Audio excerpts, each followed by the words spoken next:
Dino Buzzati, le veston ensorcelé. Bien que j'apprécie l'élégance vestimentaire, je ne fais guère attention habituellement à la perfection plus ou moins grande avec laquelle sont coupés les complets de mes semblables.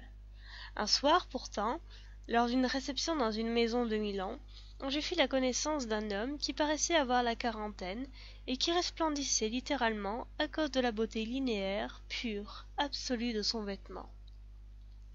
Je ne savais pas qui c'était. Je le rencontrai pour la première fois, et pendant la présentation, comme cela arrive toujours, il m'avait été impossible d'en comprendre le nom. Mais à un certain moment de la soirée, je me trouvai près de lui et nous commençâmes à bavarder. Il semble être un homme poli et fort civil, avec toutefois un soupçon de tristesse. Avec une familiarité peut-être exagérée, si seulement Dieu m'en avait préservé, je lui fis compliment pour son élégance, et j'osai même lui demander qui était son tailleur. L'homme eut un curieux petit sourire, comme s'il s'était attendu à cette question. « Presque personne ne le connaît, dit-il, et pourtant c'est un grand maître. Mais il ne travaille que lorsque ça lui chante. Pour quelques clients seulement. De sorte que moi... Oh, vous pouvez essayer, vous pouvez toujours. Il s'appelle Corticella. Alfonso Corticella, rue Ferrara au 17. Il doit être très cher, j'imagine. Je le pense, oui, mais à vrai dire, je n'en sais rien. Ce costume, il me l'a fait il y a 3 ans, et il ne m'a pas encore envoyé sa note. Corticella, rue Ferrara, au 17, vous avez dit. Exactement, répondit l'inconnu. Il me planta là pour se mêler à un autre groupe. Au 17 de la rue Ferrara, je trouvai une maison comme tant d'autres, et le logis d'Alfonso Corticella ressemblait à celui des autres tailleurs. Il vint en personne m'ouvrir la porte. C'était un petit vieillard aux cheveux noirs qui était sur mon teint. À ma grande surprise, il ne fit aucune difficulté. Au contraire, il paraissait désireux de me voir devenir son client. Je lui expliquai comment j'avais eu son adresse, je louai sa coupe et lui demandai de me faire un complet. Nous choisîmes un peigny gris, puis il prit mes mesures et s'offrit de venir pour l'essayage chez moi. Je lui demandai son prix. « Cela ne pressait pas, me dit-il. Nous nous remettrions toujours d'accord. » Quel homme sympathique, pensai-je tout d'abord. Et pourtant plus tard, comme je rentrais chez moi, je m'aperçus que le petit vieux m'avait produit un malaise, peut-être à cause de ses sourires trop insistants et doucereux. En somme, je n'avais aucune envie de le revoir. Mais désormais le complet était commandé, et quelques 20 jours plus tard il était pris. Quand on me le livra, je l'essayai pour quelques secondes devant mon miroir. C'était un chef-d'œuvre, mais je ne sais trop pourquoi, peut-être à cause du souvenir du déplaisant petit vieux, je n'avais aucune envie de le porter. Et des semaines passèrent avant que je me décide. Ce jour-là, je m'en souviendrai toujours. C'était un mardi d'avril, et il pleuvait. Quand j'eus passé mon complet, pantalon, gilet et veston, je constatai avec plaisir qu'il ne me tiraillait pas et ne me gênait pas aux causantes tournures comme le font toujours les vêtements neufs. Et pourtant il tombait à la perfection. Par habitude, je ne mets jamais rien dans la poche droite de mon veston. Mes papiers, je les place dans la poche gauche.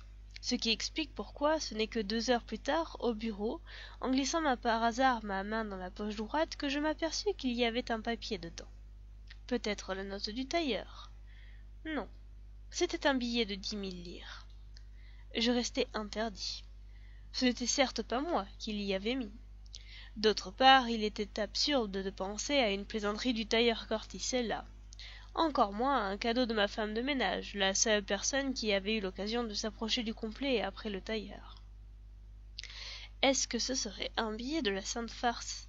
Je le regardais à contre-jour, je le comparais à d'autres. Plus authentique que lui, c'était impossible. L'unique explication, une distraction de Corticella. Peut-être qu'un client était venu lui verser un acompte, à ce moment-là il n'avait pas son portefeuille et, pour ne pas laisser traîner le billet, il l'avait glissé dans mon veston pendu à un cintre. Ce sont des choses qui peuvent arriver. J'écrasai la sonnette pour appeler ma secrétaire. J'allais écrire un mot à Corticella et lui restituer cet argent qui n'était pas à moi. Mais à ce moment, et je ne saurais en expliquer la raison, je glissai de nouveau ma main dans ma poche. « Qu'avez-vous, monsieur? Vous ne vous sentez pas bien ?» demanda la secrétaire qui entrait alors. J'avais dû pâlir comme la mort. Dans la poche, mes doigts avaient rencontré les bords d'un morceau de papier qui n'y était pas quelques instants avant. « Non, non, ce n'est rien, » dis-je, un léger vertige. « Ça m'arrive parfois, depuis quelque temps. Sans doute un peu de fatigue. Vous pouvez aller, mon petit, et je vais à vous dicter une lettre, mais nous le ferons plus tard. » Ce n'est qu'une fois la secrétaire sortie que j'osai extirper la feuille de ma poche. C'était un autre billet de 10 000 livres. Alors, je fis une troisième tentative, et un troisième billet sortit. Mon cœur se mit à battre la chamade. J'eus la sensation de me trouver enchaîné, pour des raisons mystérieuses, dans la ronde d'un conte de fées comme ceux que l'on raconte aux enfants et que personne ne croit vrais. Sous le prétexte que je ne me sentais pas bien, je quittai mon bureau et rentrai à la maison. J'avais besoin de rester seule. Heureusement, la femme qui faisait mon ménage était déjà partie. Je fermai les portes, baissai les stores et commençai à extraire les billets l'un après l'autre aussi vite que je le pouvais, de la poche qui semblait inépuisable. Je travaillais avec une tension spasmodique des nerfs dans la crainte de voir cesser d'un moment à l'autre le miracle. J'aurais voulu continuer toute la soirée, toute la nuit, jusqu'à accumuler des milliards. Mais à un certain moment, les forces me manquèrent. Devant moi, il y avait un tas impressionnant de billets de banque. L'important maintenant était de les dissimuler, pour que personne n'en ait conscience. Je vidai une vieille malle pleine de tapis, et dans le fond, je déposai par liasses les billets que je comptais au fur et à mesure. Il y en avait largement pour 50 millions. Quand je me réveillai le lendemain matin, la femme de ménage était là, stupéfaite de me trouver tout habillée sur mon lit. Je m'efforçai de rire en lui expliquant que la veille au soir, j'avais bu un verre de trop et que le sommeil m'avait surpris à l'improviste. Une nouvelle angoisse. La femme se proposait pour m'aider à enlever mon veston afin de lui donner au moins un coup de brosse. Je répondis que je devais sortir tout de suite et que je n'avais pas le temps de me changer. Et puis je me hâtai vers un magasin de confection pour acheter un vêtement semblable au mien en tout point. Je laisserai le nouveau aux mains de ma femme de ménage. Le mien, celui qui ferait de moi en quelques jours un des hommes les plus puissants du monde, je le cacherai en lieu sûr. Je ne comprenais pas si je vivais un rêve, si j'étais heureux ou si, au contraire, je suffoquais sous le poids d'une trop grande fatalité. En chemin, à travers mon imperméable, je palpais continuellement l'endroit de la poche magique. Chaque fois, je soupirais de soulagement. Sous l'étoffe, le réconfortant froissement du papier-monnaie me répondait. Mais une singulière coïncidence refroidit mon délire joyeux. Sur les journaux du matin, de gros titres. L'annonce d'un cambriolage survenu la veille occupait presque toute la première page. La camionnette blindée d'une banque qui, après avoir fait le tour des succursales, allait transporter au siège central les versements de la journée, avait été arrêtée et dévalisée rue Palmanova par 4 bandits. Comme les gens accouraient, un des gangsters, pour protéger sa fuite, s'était mis à tirer.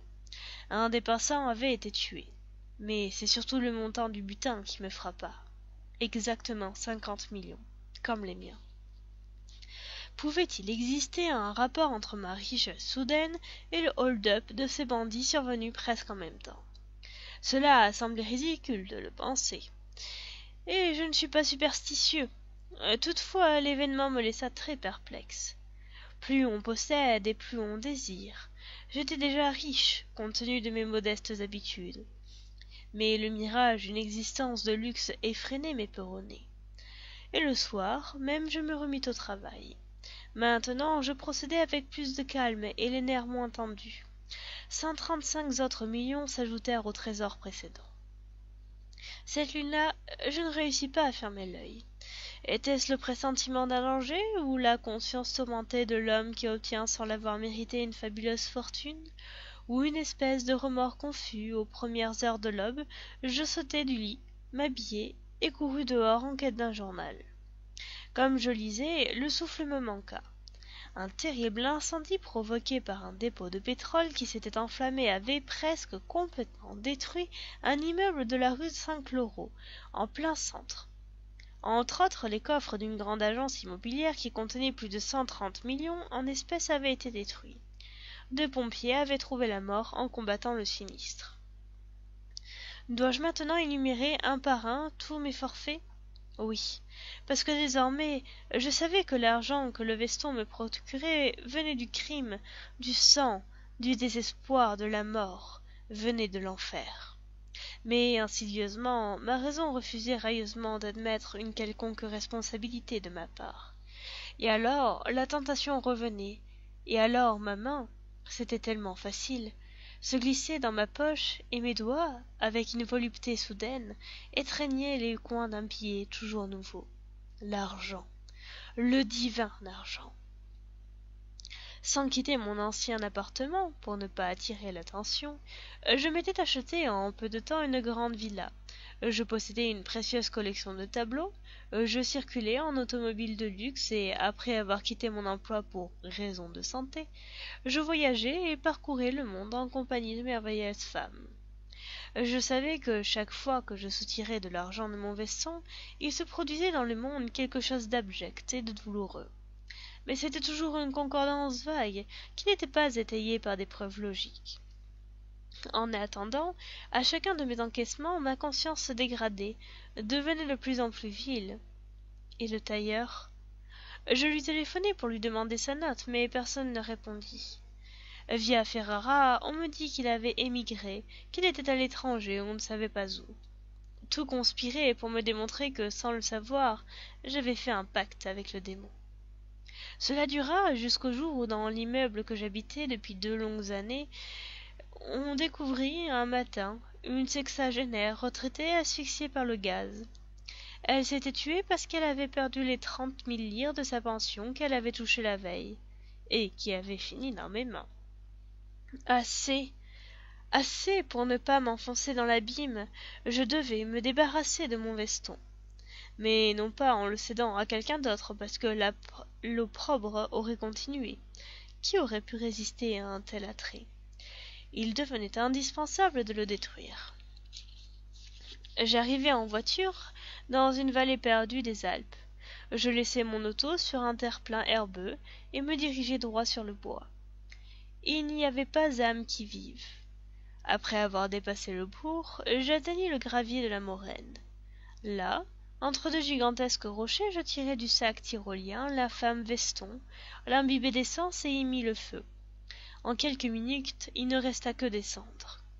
Mais à la dernière lueur des flammes, derrière moi, à 200 ou 300 mètres, aurait-on dit, une voix humaine retentit. « Trop tard! Trop tard !»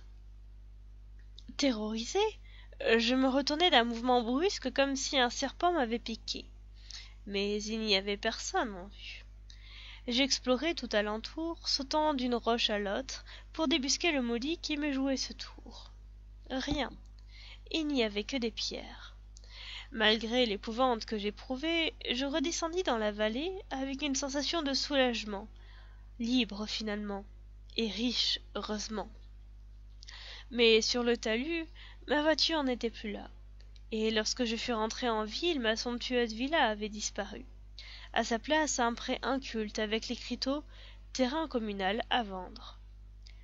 Et mes comptes en banque, je ne pus m'expliquer comment, étaient complètement épuisés.